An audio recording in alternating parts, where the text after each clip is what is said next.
நம்முடைய பிதாவாகிய தேவனாலும் நம்முடைய இரட்சகராகிய இயேசு கிறிஸ்துவினாலும் உங்களுக்கு கிருபையும் சமாதானமும் உண்டாவதாக.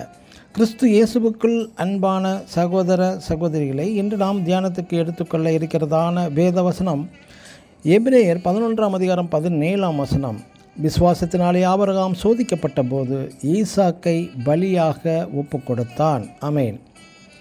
விசுவாசத்தின் தந்தை எனப்படும் ஆபிரகாமுக்கு அனைத்து செல்வங்களும் இருந்தும் குழந்தை செல்வமே இல்லை 100 வயது வரை.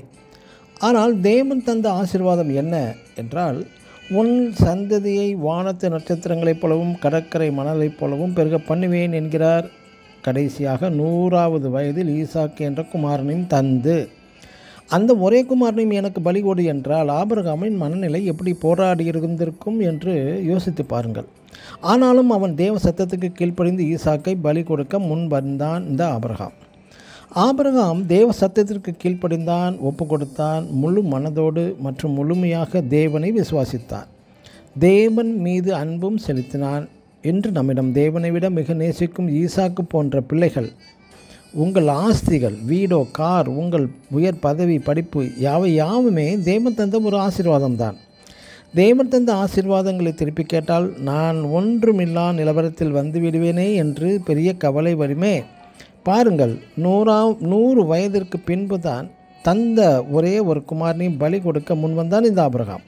தேவன் தந்த ஆசீர்வாதங்களை இழந்தால் கவலை வேண்டாம். மிகப்பெரிய அளவிட முடியாத ஒரு ஆசீர்வாதம் தேவன் தரப்போகிறார் என்பது தான் அர்த்தம்.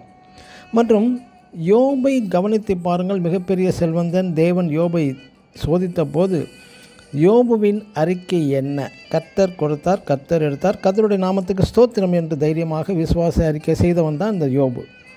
தேவன் யோபுவை சோதித்த பின் இழந்த ஆசீர்வாதங்களை பார்க்கிலும் இரட்டத்தனையான ஆசீர்வாதங்களை தந்து யோபுவை தேவன் ஆசீர்வதித்தார். அதேபோல் ஆபிரகாமையும் தேவன் தந்த வாக்குத்தத்தத்தின்படி அளவில்லாமல் ஆசீர்வதித்தார் நம் தேவன். எனக்கு அன்பான தேவனுடைய பிள்ளைகளே, தேவன் தந்த இந்த உலக ஆசீர்வாதங்கள் மேல் உங்கள் மனதை வைக்காமல் சர்வ வல்ல நம் தேவன் மீது மட்டும் உங்கள் அசையா நம்பிக்கையை, விசுவாசம், தேவ வார்த்தைக்கு கீழ்ப்படிதல், தேவன் மீது மட்டுமே அன்பு செலுத்துவீர்களாக. ஆமேன். God bless you.